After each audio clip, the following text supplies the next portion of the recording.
Bom, pessoal, vamos revisar aí um pouco desse conteúdo que a gente acabou de ver sobre sociedade, né, e cultura colonial, e fazendo sempre aquele esquema. Primeiro aqui nós vamos ver como esse conteúdo ele tem aparecido dentro das questões do Enem nos últimos anos. Eu trago aqui para vocês a primeira questão que caiu no Enem em 2021, e que ela traz dois documentos. O Enem sempre vai chamar de texto, mas muitas vezes o que ele traz para a gente não é um texto em si, é um documento histórico. Neste caso, ele está trazendo uma imagem. É uma imagem que estava ruim mesmo, né? Ela é difícil de ver, porque é uma imagem mais antiga, mas sempre que você tiver texto, imagem, tabela, qualquer coisa, aconselho muito que você olhe, né, o que vier aqui embaixo, né, o que vem na legenda. Então, quando a gente olha a legenda dessa imagem, a gente consegue ver lá escrito lixo, a limpeza urbana através dos tempos. Isso dá pra gente a ideia de que essa imagem está mostrando alguma coisa sobre limpeza urbana nas cidades. E a gente pode ver que a gente tem ali 4 homens, né, carregando tonéis na cabeça, que provavelmente tonéis de lixo, enquanto a gente tem aqui um homem com uma espécie de espada na mão, como se ele estivesse ordenando ali essa limpeza. Aí vamos para o texto 2, tá? A repugnante tarefa de carregar o lixo. Então ele já classifica aqui no texto essa como uma tarefa repugnante, como algo que ninguém vai querer fazer. A repugnante tarefa de carregar o lixo e os dejetos da casa para as praças e praias era geralmente destinada ao único escravo da família ou ao de menor status e valor. Então ele já marca que isso é uma tarefa destinada para os escravos, e de preferência ou ao único escravo, caso a família não tivesse outro, mas aquele escravo que tivesse o menor valor, né, o menor status, que determinaria o menor valor. Bom, um escravizado que não conhecesse ainda possibilidade de agricultura, um escravizado que acabou de chegar da África, qualquer coisa assim. Todas as noites, depois das 10 horas, os escravos, conhecidos popularmente como tigres, levavam tubos ou barris de excrementos e lixos sobre a cabeça para as ruas do Rio. Então, é exatamente essa imagem que está sendo mostrada para a gente, né?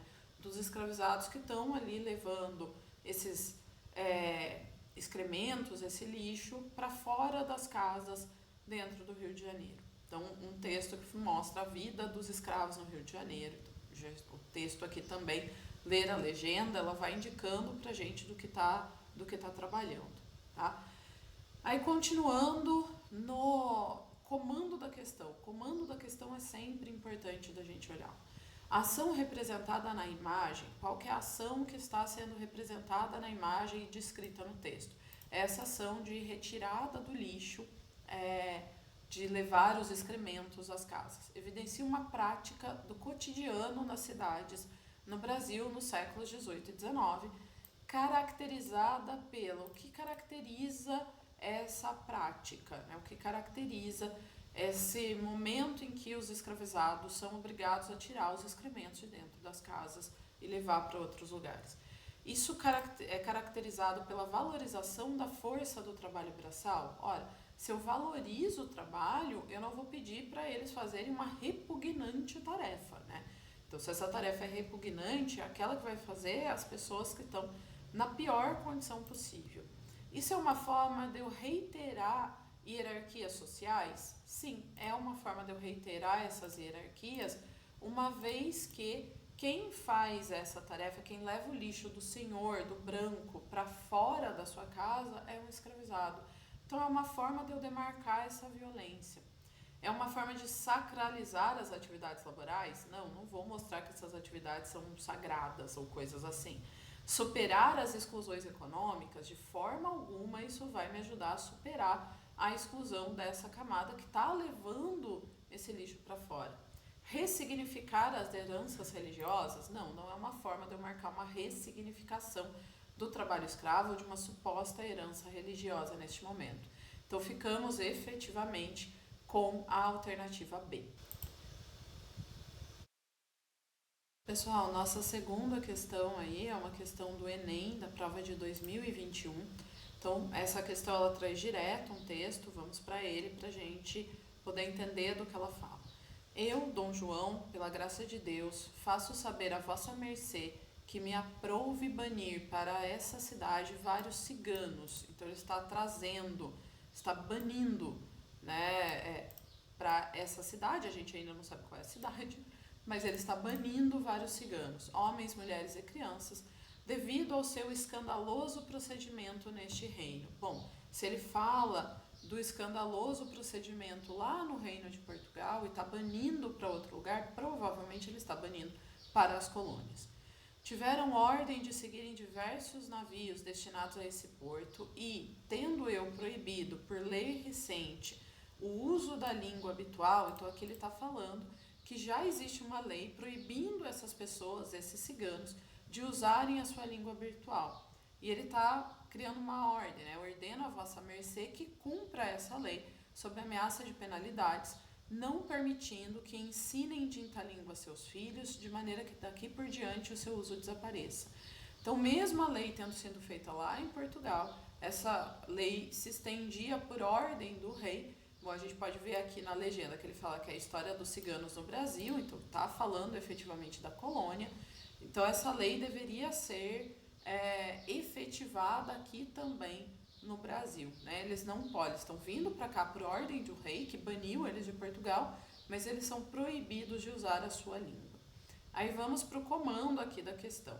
Essa ordem, a ordem de proibir eles, os ciganos, de utilizarem a sua língua habitual, emanada da coroa portuguesa para a sua colônia americana. Então, sim, foi uma ordem dada para o Brasil, em 1718. Apresentava um tratamento da identidade cultural pautada em, então, qual é o tratamento que está se dando à identidade cultural dentro do Brasil e desses povos que estão vindo para cá.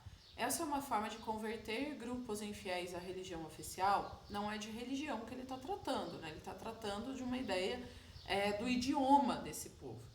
Essa é uma forma de suprimir formas divergentes de interação social? Sim, porque eu estou proibindo esses povos de fazer a sua interação na sua língua habitual. Portanto, a interação possível é exclusivamente na língua portuguesa. É uma forma de evitar envolvimento estrangeiro na economia local, não há nenhuma proibição de que eles tenham um envolvimento na economia. Eles podem ter as suas atividades econômicas, eles não podem falar o próprio idioma. De reprimir indivíduos engajados em revoltas nativistas, não eram povos que estavam fazendo revoltas, a gente ainda não falou de revolta nativista, falaremos mais tarde, mas ele não fala nada sobre revolta no texto, sobre proibir alguma questão relacionada a revoltas. Controlar manifestações artísticas das comunidades autóctones. Primeiro que não é uma comunidade autóctone, né? Nós estamos trazendo eles para cá, então não é uma comunidade presente já dentro do Brasil. Mas especificamente ele não fala de manifestações artísticas dentro dessa questão. Nossa terceira questão aí, gente, caiu na prova de 2020 do Enem, então vamos dar uma olhada aí no que ela traz pra gente. Então ela começa aqui no texto. Porque todos confessamos que não se pode viver sem alguns escravos. Então alguém dizendo, olha, a gente até pode tentar, mas é impossível viver sem alguns escravos.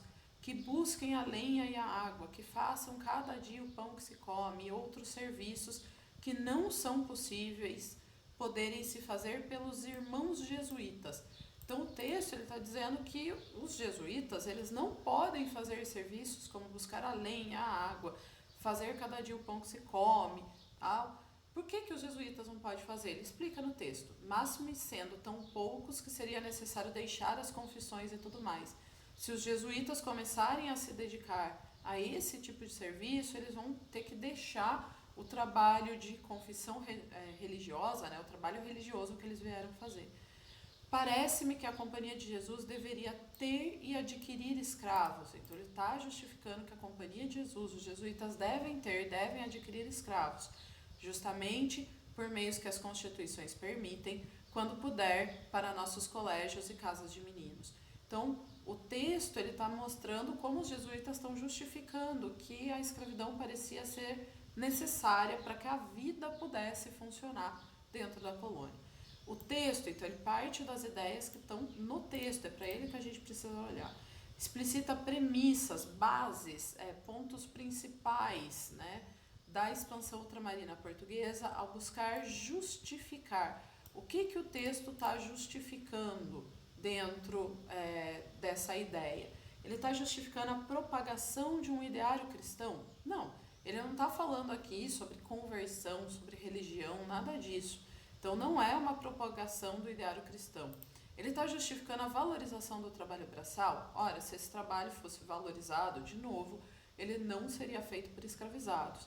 Ele está justificando a adoção do cativeiro na colônia? Sim, ele está justificando porque que é necessário haver a escravidão, né? Mesmo aqui na condição dos jesuítas, da própria igreja.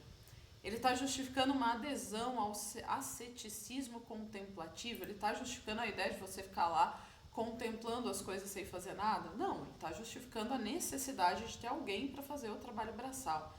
Ele está justificando a alfabetização dos indígenas nas missões? Ele não está tratando de indígenas na questão, mas dos escravizados que deveriam fazer os serviços. Ele não identifica se esses escravizados seriam indígenas ou africanos, mas que deveriam fazer o serviço e não serem alfabetizados dentro das missões.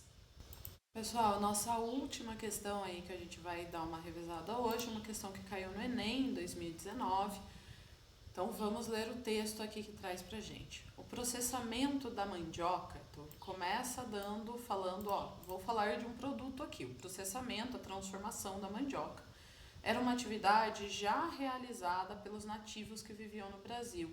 Então era uma atividade já conhecida pelos indígenas que viviam no Brasil antes da chegada dos portugueses africanos. Entretanto, ao longo do processo da colonização portuguesa, a produção da farinha foi aperfeiçoada e ampliada. Então, depois da chegada dos portugueses, a gente teve um aperfeiçoamento e uma ampliação dessa produção, tornando-se lugar comum em todo o território da colônia portuguesa na América. Então, ela vai acontecer, né, em todo o território da colônia. Antes ela estava ali com alguns grupos indígenas, agora a gente vai ver ela em todos os territórios. Com a consolidação do comércio atlântico em suas diferentes conexões, a farinha atravessou os mares e chegou aos mercados africanos. Então, nessa conexão criada por conta da escravidão, isso que era um produto aqui conformado pelos nativos dentro do Brasil, ele vai chegar em outras regiões, ele vai alcançar todo o território colonial e ele vai sendo aperfeiçoado e ampliando. Considerando a formação de um espaço atlântico. Então, quando ele fala em espaço atlântico, é justamente esse oceano que está ligando a América, a Europa e a África durante o período da história moderna.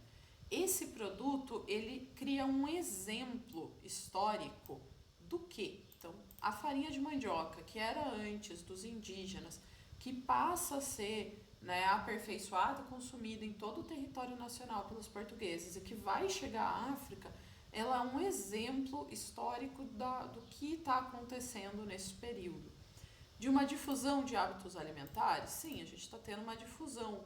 A gente está tendo hábitos alimentares que antes eram exclusivos de grupos indígenas dentro do Brasil e que estão chegando, por exemplo, lá na África e vão chegar na Europa também. Não é a disseminação de rituais festivos, porque a farinha de mandioca não é, ali o processamento da mandioca não é um ritual festivo. Não é uma ampliação dos saberes autóctones, nós não estamos ampliando os saberes dos indígenas, dos povos originários, nós estamos difundindo esses saberes para outras regiões.